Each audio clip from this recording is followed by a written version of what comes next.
하나님 말씀 함께 보도록 하겠습니다. 하나님 말씀 누가복음 11장 1절에서 4절까지의 말씀입니다. 누가복음 8장 19절에서 21절까지의 말씀을 석절의 짧은 말씀이니까 함께 한 목소리로 읽도록 하겠습니다. 누가복음 8장 19절에서 21절까지의 말씀입니다. 함께 읽으실까요? 예수의 어머니와 그 동생들이 왔으나 무리로 인하여 가까이 하지 못하니 어떤 이가 알리되 당신의 어머니와 동생들이 당신을 보려고 밖에 서 있나이다. 예수께서 대답하여 이르시되 내 어머니와 내 동생들은 곧 하나님의 말씀을 듣고 행하는 이 사람들이라 하시니라. 아멘. 누가복음 강해 58번째 시간입니다. 예수의 가족관이라는 제목으로 이무시 목사님 말씀 전해주시겠습니다. 기도하고 말씀 보겠습니다. 하나님 감사합니다. 오늘 주님을 사랑하는 귀한 성도들이 모였습니다. 하나님 나라의 가족이요 하나님 나라의 백성으로서 우리가 주의 말씀을 가슴에 담고 살아가기를 원합니다. 우리의 삶이 말씀이 빚어내는 삶이 될 수 있게 도와주시고 우리의 가정과 교회가 말씀으로 빚어지는 공동체 되게 도와주시고 우리의 사회가 하나님 말씀에 반응하는 사회가 될 수 있도록 축복하여 주시옵소서. 먼저 저희가 마음판에 주님의 말씀에 새겨지고 주님의 마음을 품고 살 수 있도록 축복해 주시옵소서. 예수님 이름으로 기도드립니다. 아멘. 오늘 본문은 예수님께서 그 사역이 그 갈릴리 지역에서 상당히 절정에 이르실 때였습니다. 그래서 8장 이 본문에 보면은 수많은 무리들이 예수님을 각성해서 따르기 시작했다 이렇게 되어져 있습니다. 또 8장 4절에 보면 각 동네 사람들이 예수께로 나와서 큰 무리를 이루었다라고 되어져 있습니다. 오늘 본문에도 많은 무리가 예수님께 모여왔다고 되어져 있습니다. 이처럼 예수님이 고향 갈릴리 나자렛 지역에서 아주 큰 주목을 받게 되고 많은 사람들이 예수를 따르는 일이 일어날 때 오늘 본문에 보면 예수님의 가족이 주님을 찾아왔습니다. 19절에 보니까 예수의 어머니와 그 동생들이 왔으나 무리로 인하여 가까이 하지 못하니 수많은 무리가 예수님께 모여 있었기 때문에 가족들이 예수님이 정말 이슈가 됐고 수많은 사람이 모여든다는 소식을 듣고 물어 찾아왔더니 무리가 너무 많아서 들어오지도 못하고 바깥에 머물러 있는 상황이 됐습니다. 여러분 그 예수님의 가족이 몇 명이었다고 생각하십니까?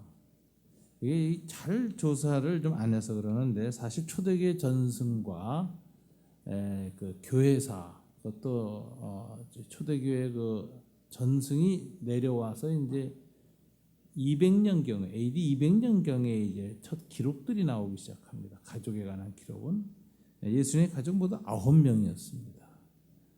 대가족이죠. 예수의 아버지 요셉, 어머니 마리아, 그다음에 첫 아들 예수, 그리고 예수의 남동생이 4명이었어요. 이름은 시므온, 유다, 야고보, 요셉. 그다음에 자매들까지 2명이 있었습니다. 로만 캐토릭은 이것을 잘 말하지 않습니다. 왜냐하면 그들이 성모 마리아라고 하는 교리를 나중에 만들었기 때문에 이런 역사적 기록을 제거합니다. 왜 그러냐면은 예수님의 동정녀 탄생을 알고 요셉과 마리아는 일체 부부 관계를 안 했다 이렇게 얘기하는 거예요. 그래서 동생들도 없다 이런 식으로 그 교리에 의해 가지고 이제 역사적 사실을 상당히 삭제했죠. 그러나 사실은 모두 9명 가족이었습니다. 이 예수의 가족 가운데 나중에 예수를 믿은 사람은 누구냐? 뚜렷한 사람은 예수의 어머니 마리아, 그리고 예수님의 친동생 야고보라는 사람, 예루살렘 교회 초대 감독이 됩니다. 그리고 유다서를 쓴 유다, 이 3사람이 아마 예수의 가족 가운데 첫 믿음에 들어간 사람들이 되었습니다. 나중에는 어떻게 됐을까? AD 61년에 예수님이 돌아가신 지 30 조금 너무 가까이 돼가는 기간에 동생 야고보가 순교당합니다. 유대인들한테 돌에 맞아 죽습니다. 그래서 야고보 이후로 누구를 지도자로 세울까 했는데 이 당시의 문화가 그래서 그런지 예루살렘 교회는 혈연에 의해서 세습을 합니다. 예수님의 사촌 동생 이모 글로바의 아들 시므온이 바로 야곱 다음에 지도자로 뽑혔습니다. 그러다가 이 초대 예루살렘 교회는 어떻게 됐을까? AD 68년이 되니까 양수 겹장에 걸립니다. 유대인들의 박해가 심해져요. 나자렛 이단에 대해서. 특별히 이 당시에 68년에는 예루살렘 정권을 열심당이 장악하게 됩니다. 요즘 말하자면 유대교 중에서 극단적인 사람들이죠. 요즘 이슬람의 IS하고 비슷한 사람들이 예루살렘을 점령하고 그다음에 이 로마에 대해서나 그 예수에 대해서도 약간 온건했던 온건 바리새파를 전부 숙청해서 죽입니다. 그리고 정권을 장악했기 때문에 예수 교회는 굉장히 위기에 빠졌습니다. 바깥으로는 이제 로마 군단이 예루살렘에 전쟁하기 위해서 다가오고 있습니다. 이때 아마 교회가 굉장히 기도를 하고 어떻게 할까 염려를 했던 것 같아요. 초대교회 전설입니다만은 예수님의 계시가 왔다는 거예요. 그래서 떠나라. 그래서 떠났다는 겁니다. 사실 예수님이 제자한테 그런 얘기를 했어요. 이 난리 저 난리 소리를 듣거든 너희는 피하라 이렇게 얘기했어요. 교회는 난리와 박해가 있을 때는 일단 먼저 피할 수 있을 만큼 피하는 것을 권면합니다. 예수님이 이미 돌아가시기 전에 그렇게 가르쳤어요. 그래서 교회는 순교 열광주의가 아닙니다. 순교는 피할 수 없을 때 마지막 하나님이 주님 앞에서 부르시는 거로구나. 그래서 마지막 소명으로 여기고 순교를 하는 것이지 무슨 자살 특공대처럼 순교 열광주의라 그러는데 순교하려고 막 몸부림치는 이런 그런 종교가 아닙니다. 그래서 아마 예수님의 이 형제 공동체도 이사를 갔어요. 그런데 베레아 지방의 펠라라는 마을로 피신을 했습니다. 근데 이제 비극은 이 공동체가 펠라로 피신한 후에 점점 더 폐쇄적이 됐다는 거예요. 그리고 점점 유대교를 닮아갔습니다. 그래가지고 복음서 중에서도 유대교인들한테 쓴 마태복음만 인정하고 나머지 복음서 다 복음으로 인정 안 하고 그다음에 특별히 바울 서신은 아예 제거해 버렸습니다. 그 결과 이들이 예수의 복음보다는 유대 율법으로 점점 기울어지기 시작해서 AD 100년이 넘어서서는 에비온 이단으로 정죄돼서 캐토릭으로부터 이제 이단으로 굴러떨어지고 맙니다. 자, 이 예수님의 이 가족사를 이렇게 이제 우리가 보면서 우리는 예수님이 자신의 어머니와 형제 자매들에 대해서 어떤 태도를 보였으며 우리 그리스도인들은 우리 가족에 대해서 어떤 관점을 갖고 있어야 할까 한번 생각을 해볼 필요가 있습니다. 먼저 예수님의 가족들이 예수님에 대해서 어떤 태도를 가졌을까 성경에 여러 기절이 있는데요. 예수님의 초창기에는 가족들은 예수님을 미쳤다고 생각을 했습니다. 그럴 수밖에 없는 것이 30세까지 예수님은 가장이었습니다. 제가 최근에 좀 새로 보면서 놀란 게 있는데 예수님 당시에 사람들의 평균 연령이 몇 살이었을까요? 40세 조금 넘었어요. 예수님은 오늘날 말하자면 65세 내지 70세쯤 되는 나이였습니다. 여러분 청년으로 여기죠? 설교할 때도 청년 예수 그러는데 그 당시 관점은 청년은 아니었던 것 같아요. 그 당시에 이제 대부분의 랍비들이 30을 넘어야 랍비 활동을 또 시작합니다. 그러니까 이제 상당히 그 사회에 중년 이상 되는 정말 원로급으로 이제 가는 거죠. 예수님이 30세까지는 가족들을 위해서 헌신했습니다. 그러니까 아버지 요셉이 일찍 죽어요. 그래서 예수님은 소년 가장이 되어서 목수가 되어서 그 당시 목수라는 말은 사실 나무만 다루는 게 아니라 석공이라는 말하고 일치되어 있어서 종합 건축가였어요. 집을 짓는 사람. 그렇게 하면서 고생을 많이 했습니다. 이렇게 믿음직하고 듬직하고 그 다음에 온 가족을 위해서 희생했던 그 큰형님 예수님이 어느 날 갑자기 요단강으로 갑니다. 세례 요한을 만납니다. 그리고는 안 들어와요. 나중에 나타났는데 40일 금식기도 하고 나타나가지고 완전히 옛사람하고 다르죠. 눈빛이 형형하고 말하자면 외모가 달라졌고 목소리나 얘기하는데 권위가 카리스마가 넘치기 시작하고 합니다. 그래서 이분이 이제 목수가 아니라 랍비로서 완전히 바뀌어서 젊은 랍비로서 이제 나타났습니다. 다른 제자들이 있습니다. 랍비 또 이상의 모습을 보였습니다. 이적과 귀신 쫓음과 병 고침 같은 걸 행하셨어요. 그래서 그 당시에 많은 사람들이 예수님을 생각하기를 단순한 젊은 랍비 이상의 뿐이다라고 생각했어요. 왜냐하면 그 당시 랍비들은 이적은 못하게 했어요. 예수님은 이적과 귀신 쫓음을 행하니까 인간적으로 최대한 예수님을 높이 평가한 게 뭐냐? 선지자 중에 한 분이다 이렇게 생각했어요. 구약 시대에 보면 엘리야나 엘리사 같은 사람이 선지자가 돼서 성령이 임하니까 하나님의 이적과 기사를 행한 것이 있습니다. 그래서 이 누가복음이나 마가복음에 보면 우리 가운데 큰 선지자가 났다 하고 사람들이 소문을 내요. 그러니까 예수님이 랍비와 선지자로서의 사역을 시작합니다. 근데 동생들은 그걸 어떻게 봤을까요? 심지어는 가까운 제자들은 예수님을 메시아라고 얘기를 합니다. 하나님이라고 또 인정합니다. 그러면은 이 동생들은 그걸 믿을 수 있었을까요? 못 믿었습니다. 우리 형이 맛이 살짝 갔다라고 생각합니다. 어렸을 때부터 좀 남다르더니 드디어 갔구나. 그래서 마가복음 3장 21절에 보니까 예수의 친족들이 듣고 그를 붙들러 나오니 이는 그가 미쳤다 하밀러라. 성경에 미쳤다 하고 여겼다고 되어 있습니다. 그 다음에 이제 또 그 친형제들은 또 무슨 생각했느냐?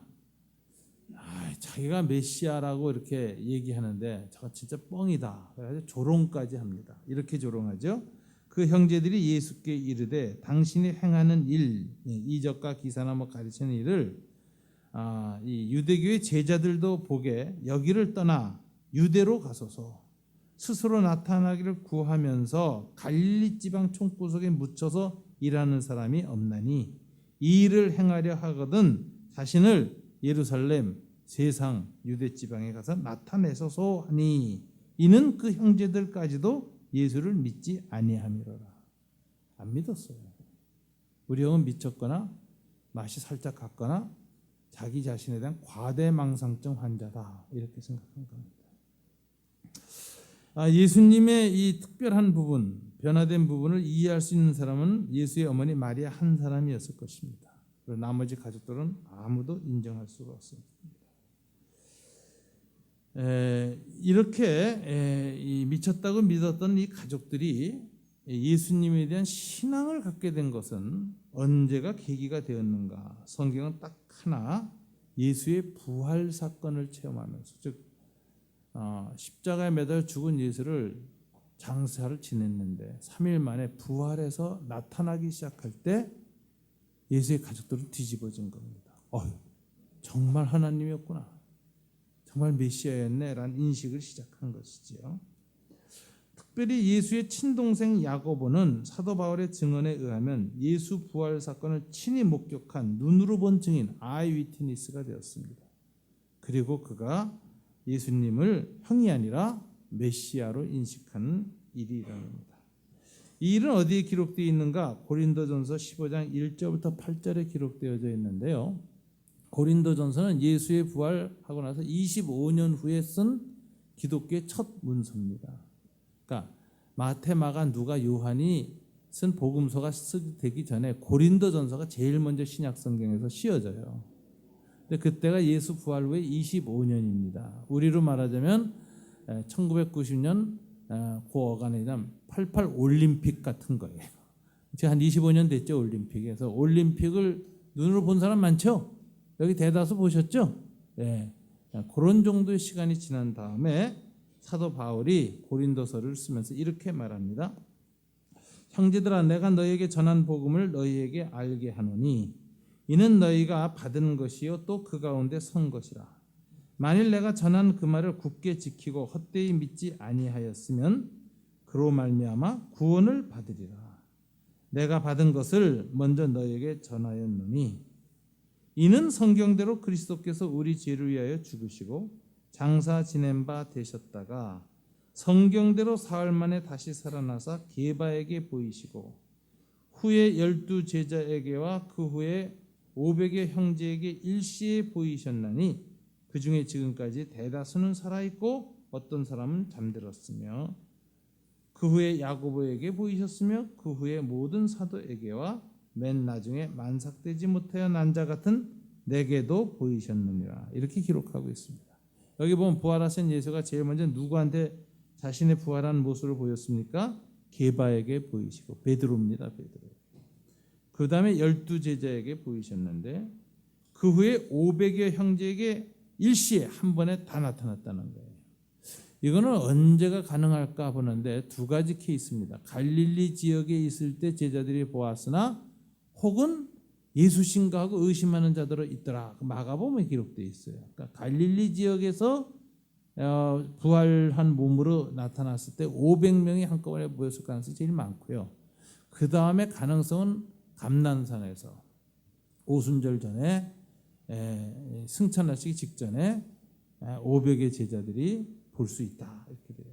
근데 이 500명의 제자가 다 봤는데 이 제자들이 대다수가 아직 살아있다라고 사도 바울이 말합니다. 왜? 25년 전 사건이기 때문에. 그러면 이 당시 사도 바울이 고린도서를 쓸 당시에 교회가 전 세계에 몇 개나 있었겠느냐? 몇 개 없었어요. 예루살렘 교회, 안디옥 교회. 그다음에 바울이 전파해서 세운 교회들인데 소아시아 지배만 1차 전도 여행 끝나고 나서 썼으니까 소아시아 그리스에 10개 이상이 안 될 때였어요. 근데 그때 예수의 부활을 목격한 증인들이 한 500여 명이 아직 살아있다고 하니까 한 교회당 적어도 20-30명씩 예수의 부활을 직접 눈으로 본 증인들이 살아있을 때 그 교회들에게 편지를 쓰면서 예수의 부활을 우리가 이렇게 보았다. 그런 너희들의 공동체는 아직도 25년 전 눈으로 본 증인들이 있지 않느냐. 그러면서 이 부활에 관한 글을 씁니다. 그래서 이 부활에 관한 이 문서는 예수의 부활에 관해서 역사적 사실성이 상당히 담보되어 있는 문서입니다. 객관적으로 봐도 이 종교 문헌 중에 초기 이 종교 지도자들에 대해서 상세한 기록을 쓴 기록들이 대부분 그 종교 창시자가 죽고 난 다음에 보통 300년 이후에 첫 문서들이 쓰여집니다. 이 원시불교 부처에 대한 첫 문서들은 인도 지역에서 산스크리트어로 쓰여지는데 보통 부처가 죽은 지 400년 가까이 됐을 때 첫 문서들이 나와요. 그래서 부처의 그 탄생 일화라든가 이런 거 기록한 거 보면 굉장히 신화적인 요소가 너무 많이 꼈습니다. 대표적인 게 고타마 시타르타가 태어나자마자 어떻게 했다는 거예요. 갓난아기가 사방을 걸으면서 천상천하 유아독존했다 그러는데 그 애입니까? 괴물이지? 그러니까 굉장히 뭐랄까 신화적인 것이 많이 껴서 이유가 뭐냐면은 교주가 죽은 다음에 너무 오래 후에 기록돼서 전설과 신화가 구전이 너무 많이 붙어버린 거예요. 근데 예수교회는 그게 없어요. 예수의 기록은 전부 죽은 지 30년, 40년 후에 씌워졌어요. 그랬고 그가 살아있을 때 그를 본 사람들이 다 있었고 그가 아기였을 때 어떠했는지 본 가족들이 다 살아있을 때 씌워졌다고요. 그래서 예수의 어렸을 때의 기록을 보면요 전혀 신화적인 게 없습니다. 그냥 다른 애들하고 똑같이 태어나서 엄마 젖 먹고 똥 싸고 그러면서 그냥 자란 거예요. 이런 게 소위 역사성이 상당히 담보된 문서다라고 하는 거죠. 어느 종교 문헌보다도 복음은 아주 근접해 있는 이 기록이 남겨진 겁니다. 그래서 이 복음서의 이 역사성에 대해서는 상당히 모든 종교 문헌학자들도 인정하게 되어지는 그런 것을 갖고 있습니다. 그런데 지금까지 대다수는 살아있고 어떤 사람은 잠들었으며 그중 일부는 죽었고 그 후에 야고보에게 보이셨으며 자기 동생 야고보에게 나타난 거예요. 봐라 하고 주님이 나타나니까 야고보가 어떻게 했겠습니까? 그전까지 우리 형님 혹은 약간 맛이 돌고 귀신이 들렸다고도 바리새인들은 얘기하는데 귀신 들린 건지 선지자가 된 건지 모르지만 이적을 행하고 그리고 사람들을 몰고 다니고 그리고 그 제자들은 막 메시아라고 외치고 다니고 자기는 도저히 메시아를 이해할 수가 없고 그러고 다니더니 또 몰려가지고 예루살렘에서 죽었어요. 그 시체 묻고 나서 그 어머니 통곡하는 거 보면서 얼마나 또 마음속으로 우리 형 그러고 다니는데 드디어 이렇게 비극적으로 끝났구나. 에이 그러고 있었는데 그 형이 나타난 거예요. 부활해서. 야고보야 보아라. 야고보가 막 뒤집어진 거죠. 그래서 야고보가 첫 신앙인이 되고 베드로, 야고보, 요한은 예루살렘 교회에 기둥같이 여기는 세 지도자 중에 하나가 되어지고 나중에 베드로와 요한이 전 세계로 나가서 복음을 전파할 때 예루살렘을 남아있던 건 야고보였고 그래서 야고보가 예루살렘 교회의 초대 감독이 됩니다.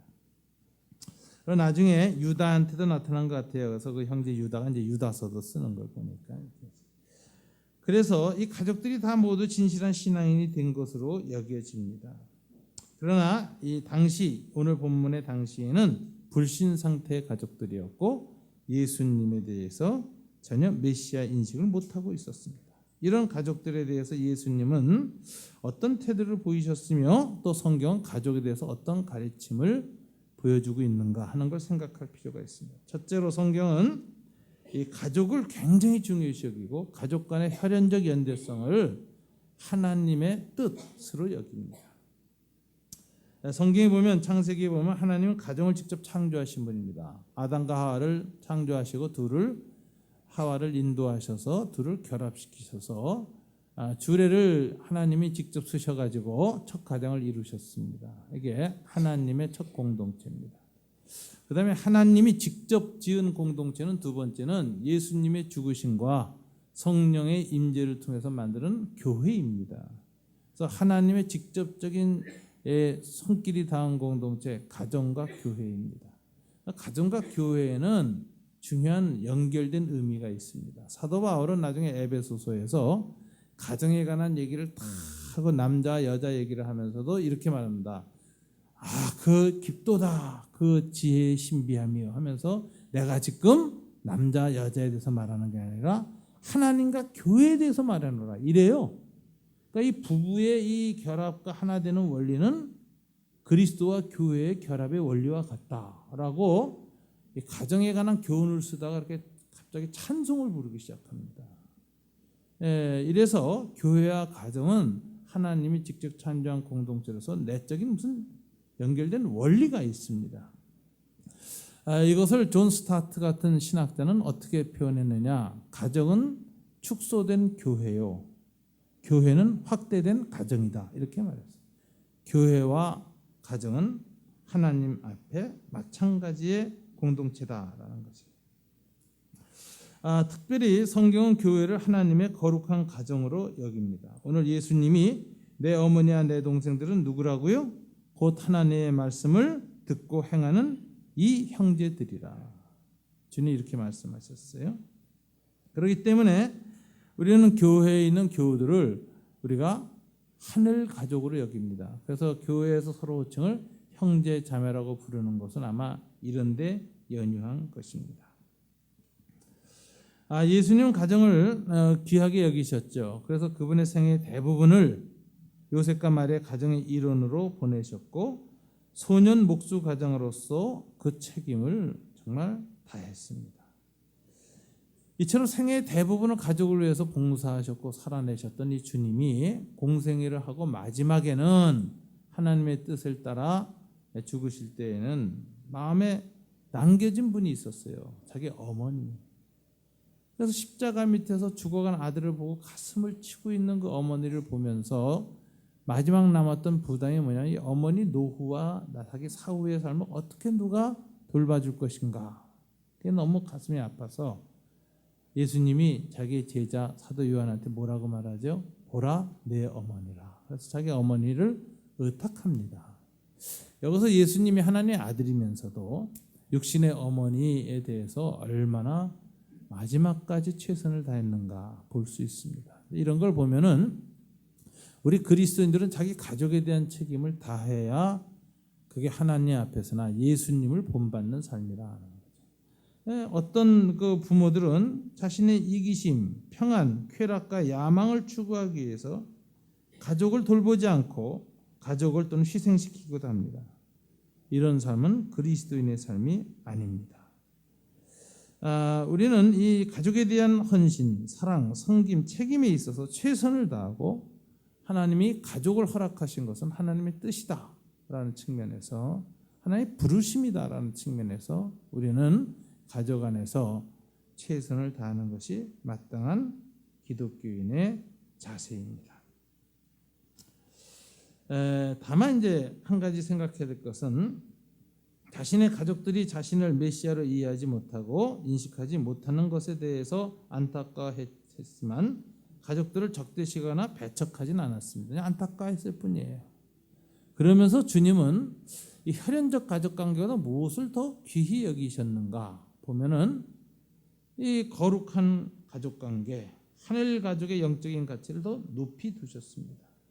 오늘 본문에서 내 어머니와 내 동생들은 곧 하나님의 말씀을 듣고 행하는 이 사람들이라고 하신 말씀은 제자를 향한 교훈적 말씀으로서 육신의 가족보다 하늘 가족에 더 귀한 가치를 부여하는 메시지입니다. 이 말씀을 극단적으로 적용하여서 신앙을 위해서 가족을 버리거나 가족을 적대시하거나 또는 어떤 사람 불신 가족을 마귀다, 사탄이다 이렇게 부르는데 그렇게 여기는 것은 아주 잘못된 태도라고 할 수 있습니다. 다만 주님이 이 하나님의 말씀을 듣고 따르는 자들이 내 가족이다 이렇게 표현하신 것은 영적인 가족의 가치에 대해서도 우선순위를 둔 거다. 이것만은 분명히 우리가 알아야 됩니다. 그래서 우리가 세 번째 생각할 것은 이 가족에 대해서 초월하는 자세가 우리가 필요하다는 것입니다. 혈연적 가족에 대한 연대성을 인정하고 우리가 최선의 사랑과 섬김을 다하면서 때로는 그것을 넘어설 수 있는 믿음이 우리한테 필요하다는 것입니다. 사도 바울은 초대교회 교인들에게 결혼 문제를 다루면서 부부관계, 부자관계 등에 대해서 세상의 육신을 통해서 맺었던 모든 관계를 잘 감당하도록 교훈을 주면서도 후렴처럼 이렇게 묘한 말로 끝을 맺습니다. 이 세상의 외형은 지나감이라. 고린도전서 7장 31절이죠. 이 세상의 형적은 지나감이라. 이게 무슨 소리인가? 이 말은 혈연적 육신의 가족관계는 잠시 지나가는 일시적인 관계란 뜻입니다. 제가 아무리 여러분이 부부 사이가 좋고 부모 자식 사이가 끔찍한 사랑의 관계를 갖고 있어도 그것은 다 지나가는 관계다라고 사도 바울은 말했습니다. 그러면서 사도 바울은 스스로 자기가 독신을 택하죠. 그러면서 이 세상의 육신적 관계는 일시적인 관계이기 때문에 자기는 그 관계에 묶여서 살기보다는 하늘 가족을 만드는 일에 내 생애를 헌신하겠다. 그래서 소명으로 받아들여서 독신의 삶을 삽니다. 이것에 대해서 예수님도 이 사도 바울 같은 사람들을 내다보시고 말씀하시기를 하느님 나라를 위해서 스스로 고자된 자라 이렇게 표현하셨어요. 그래서 마태복음 19장 12절에 보면 어머니의 태로부터 된 고자도 있고 사람이 만든 고자도 있고 천국을 위하여 스스로 된 고자도 있도다. 이 말을 받을 만한 자는 받을지어다. 이 말을 받은 자들이 독신 서원을 하는 겁니다. 그래서 이 사제들이나 수녀들이 나오게 되는 것은 그 독신에 대한 부르심 받을 만한 사람들에게 이루어지는 것입니다. 그래서 이제 이 독신에 대해서 바울이 그렇게 살았고 존 스타트 목사님 같은 경우도 평생 독신으로 사셨어요. 근데 이제 헨리 나우에는 그도 또 수사가 됐는데 존 스타트는 이런 말을 했어요. 잘 생각해 봐야 돼요. 자기가 독신을 택하면서 그 독신의 가치를 얘기하는데 행복한 결혼보다 행복한 독신이 더 행복하고 불행한 결혼보다 불행한 독신이 덜 불행하다 이렇게 말했어요. 생각을 좀 해봐야 되는 거예요. 해봐야 되는 거예요. 이게 독신의 가치라는 거예요. 독신의 가치. 받을 만한 분은 받으시기 바랍니다. 예수님은 우리의 몸이 이 부활체로 변한다는 걸 내다보고 계십니다. 그래서 이제 부활체의 상태를 얘기하는데, 부활한 몸은 남성과 여성이라는 현세적인 성 차이가 사라져 버린다, 이렇게 얘기했어요. 부활할 때에는 남자 여자의 차별이 없어진다. 천사 방불한 몸이 된다. 그래서 하나님 나라에서는 장가가고 시집가는 일도 없다. 그러면서 그때에는 이 세상에서 형성되었던 가족관계는 지나가는 것이다, 이렇게 얘기해요. 그럼 주님이 부활할 때 우리는 어떻게 될 것인가? 우선 사랑의 완벽한 상태로 들어갑니다. 이 땅을 살 때 아무리 그 로미오와 줄리엣처럼 무섭게 사랑하고 서로 죽음도 불사하고 사랑하는 그런 사랑을 가졌어도 그게 숭고하고 아름답지만 거기에 인간의 이기심과 죄라는 건 극복이 잘 안 됩니다.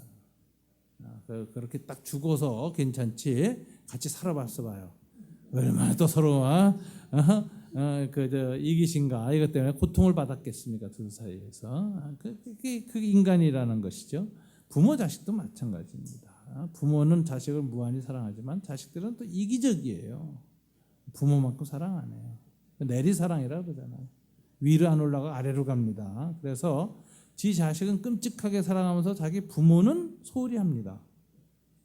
그래서 부모는 그 자식하게 하는 걸 보면서 그만큼 부모에게 공경 안 하는 자식을 볼 때 마음에 섭섭함이 생깁니다. 그죠?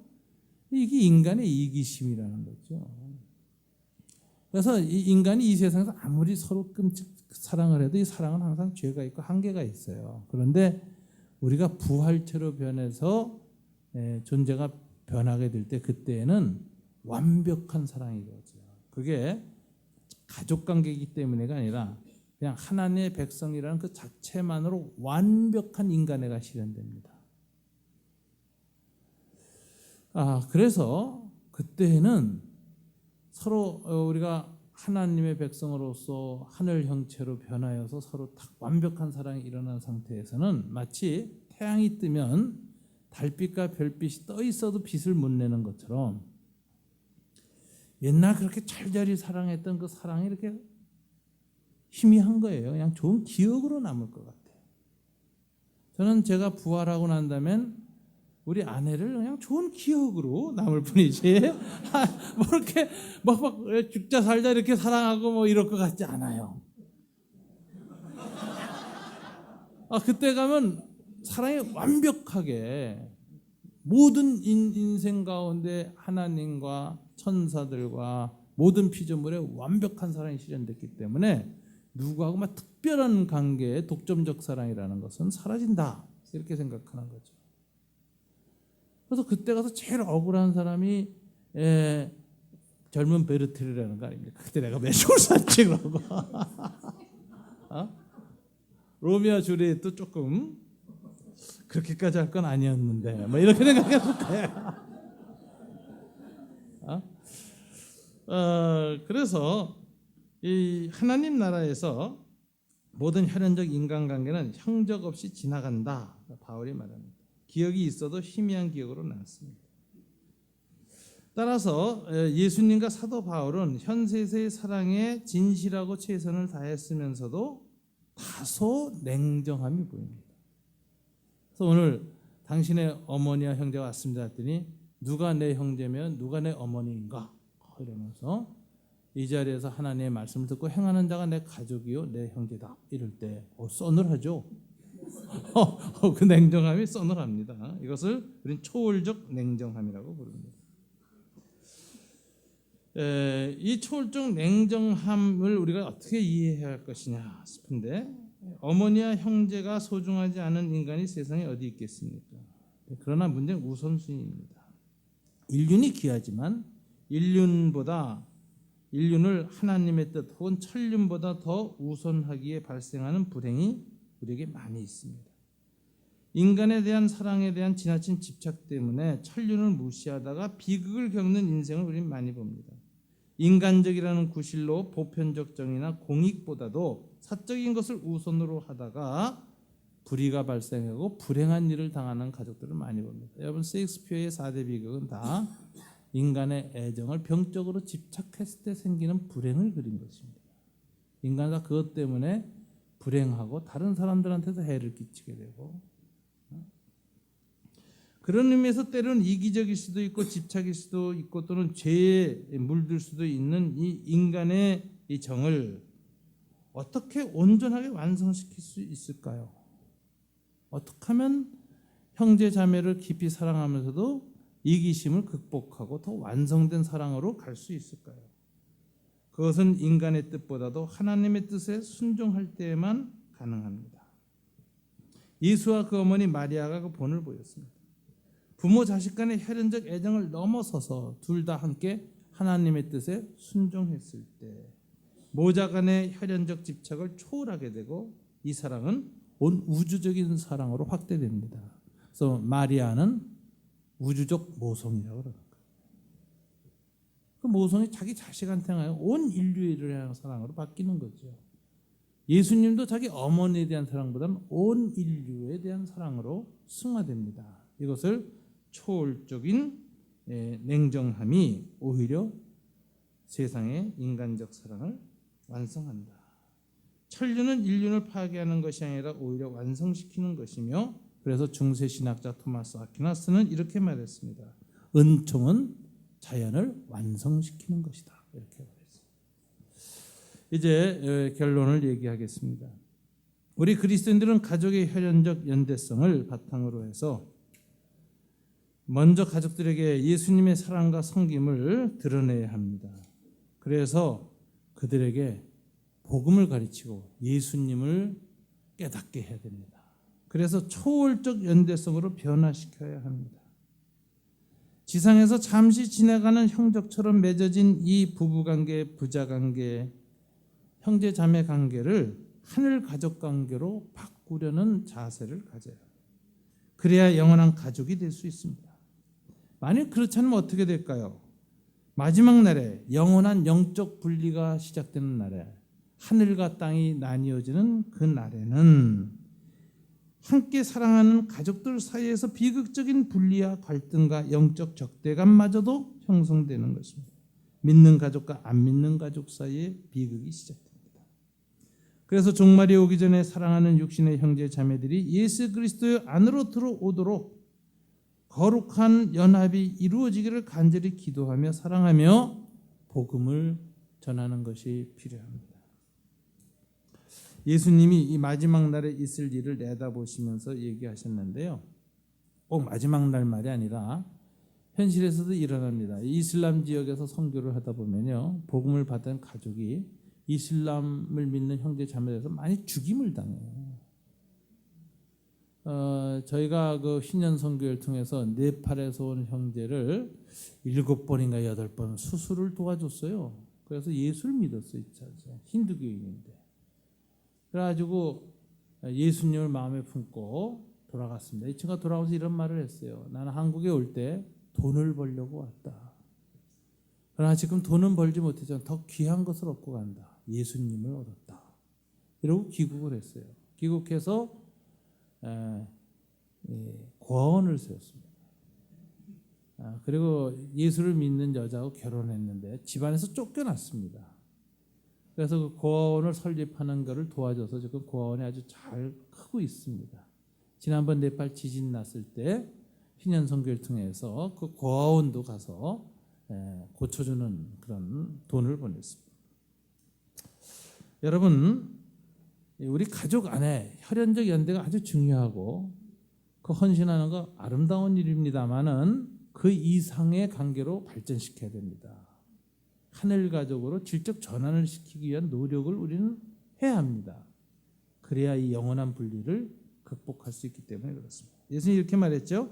마태복음 10장 34절 36절 보면 내가 세상에 화평을 주러 온 줄로 생각하지 말라. 화평이 아니요 검을 주러 왔노라. 이 검은 분열, 분리, 투쟁을 의미합니다. 내가 온 것은 사람이 그 아버지와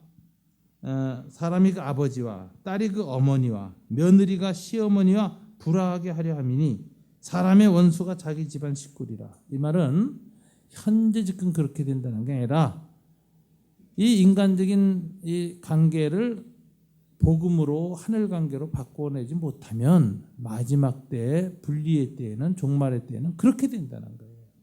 아버지하고 자식도 갈라지게 되고 어머니하고 딸도 갈라지게 되고 며느리와 시어머니가 불화하게 되는데 이건 현재 속에서도 신앙이 다를 때 우리 가정 안에서도 그런 일을 많이 겪습니다. 사실은.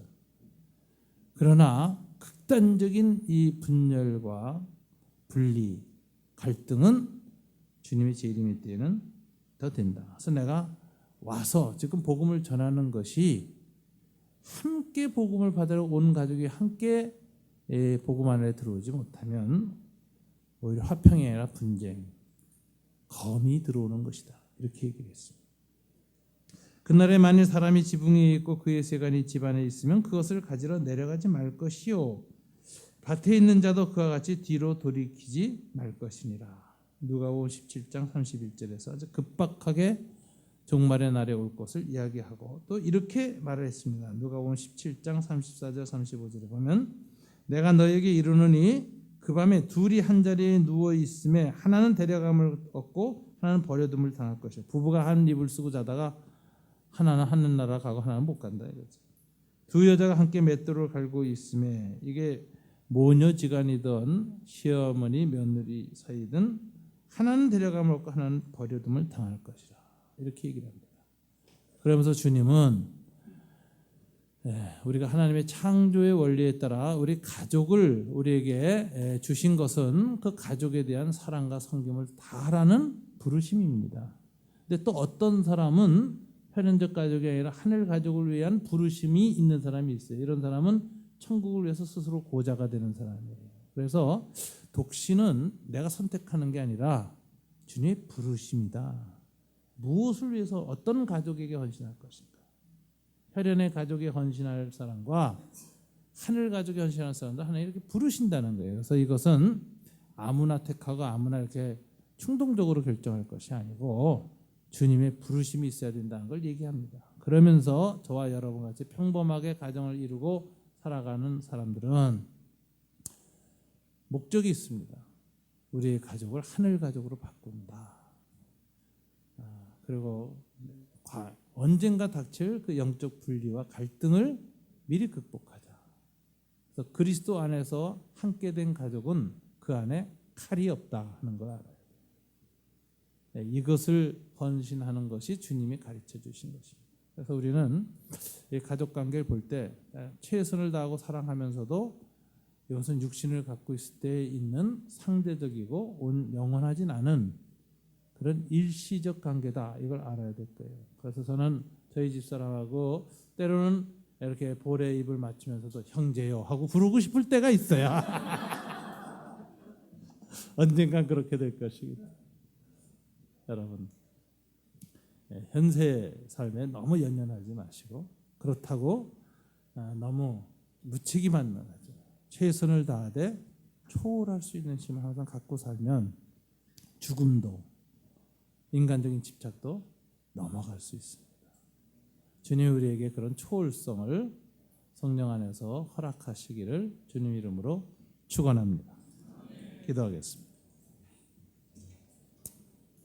하나님 아버지 감사합니다. 이 시간 주님이 가족들에 대해서 가졌던 태도, 성경이 가르치는 우리 혈연의 가족들에 대한 태도에 대해서 말씀을 통해서 깨닫게 해주셔서 감사합니다.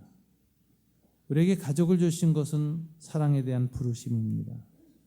예수님처럼 생애 마지막까지 최선을 다해서 사랑하고 섬길 수 있도록 축복해 주시길 원합니다.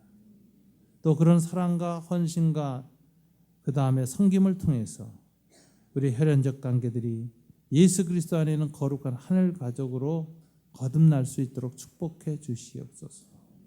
이를 위해서 기도하고 남은 가족들의 믿음과 신앙을 위해서 정말 주님의 뜻을 구하고 주님의 부르심에 헌신하는 수많은 종들을 기억하시고 성령께서 역사하여 주옵소서. 이 시간에도 주님의 품을 떠난 가족들을 기억하게 도와주시옵소서. 그들을 위해서 중보하고 기도하고 어떻게 더 사랑하고 섬기고 그들의 마음문을 열 것인지 주님 앞에 은혜를 구하는 저희들이 되도록 축복하여 주시옵소서. 우리 이 시간에 다 같이 한 목소리로 안 믿는 가족, 친족들을 한번 기억하며 기도하겠습니다.